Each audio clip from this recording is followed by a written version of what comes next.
After 4 long, tense days, we've reached a historic moment in this election.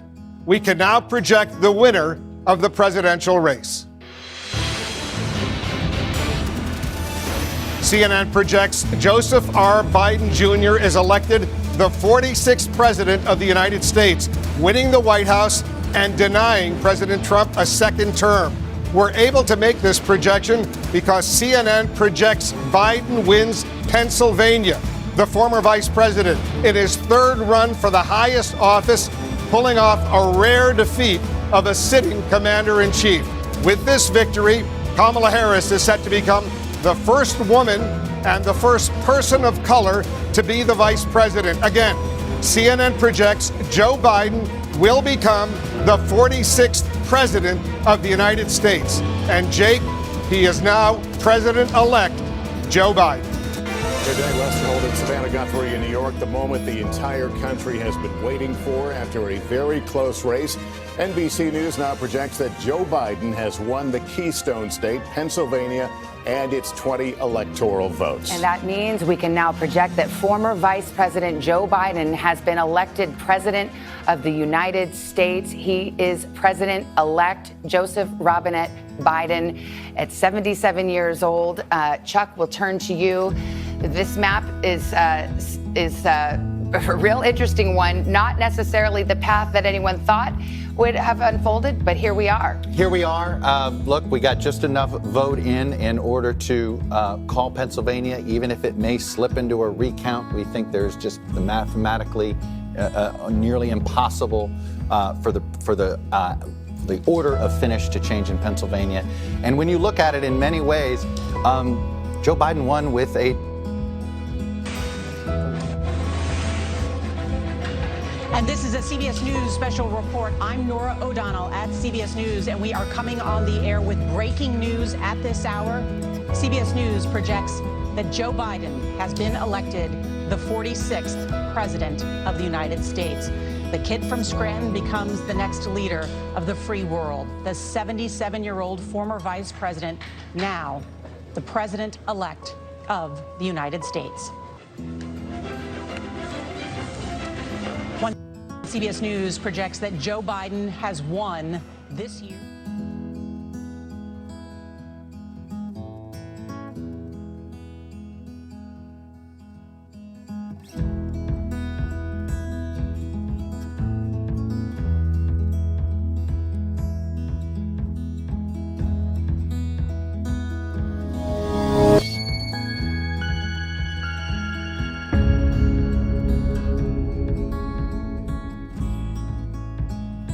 This is an ABC News election update.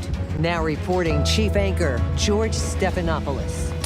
Good morning. We have breaking news results from the state of Pennsylvania. Those results are in right now, and based on what we are seeing there, we can say that Joseph Robinette Biden Jr. is on track to win the state of Pennsylvania, become the 46th president of the United States.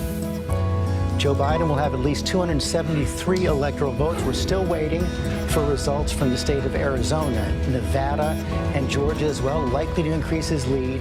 Even projecting a winner, we can say that Joe Biden is on track to be the next president of the United States of America, the 46th president of the United States.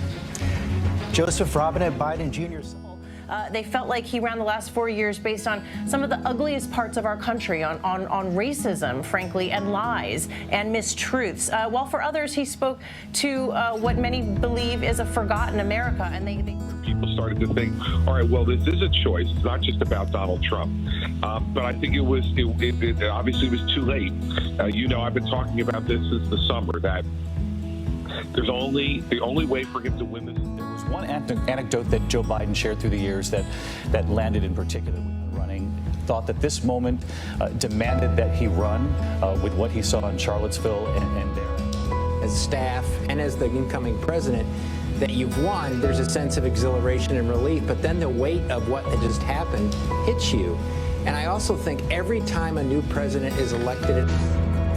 Hello and welcome to this breaking news edition at I-24 News. We can now report that Joe Biden has been declared, at least by some of the networks, as the winner of the 2020 2020 elections after CNN projected that Biden won in the state of Pennsylvania. That gave him the extra 20 electoral votes, which brought him, as you can see, to 273 electoral votes, more than the 270 needed to win the elections. The Associated Press also reported that Biden won Pennsylvania, therefore reaching 273.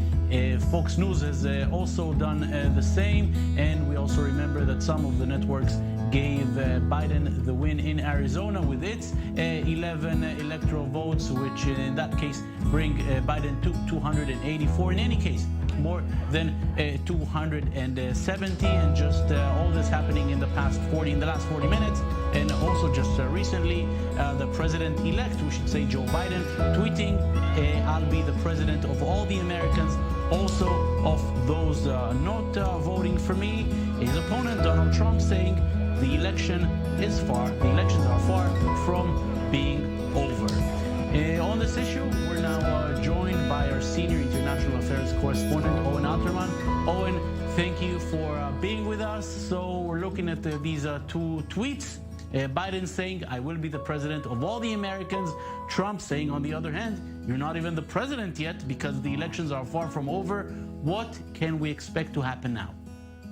Well, Jonathan, the thing I'm most interested in is not necessarily what happens in the United States, but what they're thinking over at Balfour Street in Jerusalem. This is an immediate, in some sense, crisis for Israel. What exactly does Prime Minister Netanyahu do? Of course, the inclination would be to congratulate Biden on winning, but you have Donald Trump who's saying that the elections are far from over, and we all know about Netanyahu's relationship with Trump, and we also know the more basic fact, we don't lose sight of this, that for the next 2.5 months, Donald Trump is president of the United States with all the powers that implies. So Netanyahu cannot burn his relationship with Trump, and he needs, to some degree, at least until January 20th. And at the same time, he needs to start to forge a relationship with the man who's set to take office, Joe Biden, and to restore Israel's relationship with the Democratic Party. So this was an issue that was always set to come up for Israel. There was always going to be a big challenge for Netanyahu personally.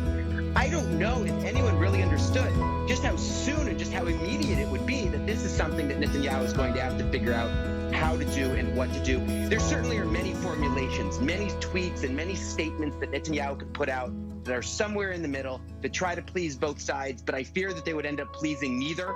And I think that Netanyahu is ultimately going to have, probably sooner rather than later, going to have to make a decision about whether he does congratulate Biden for winning the election or does not congratulate Biden for winning the election. I suspect there's not much of a middle ground.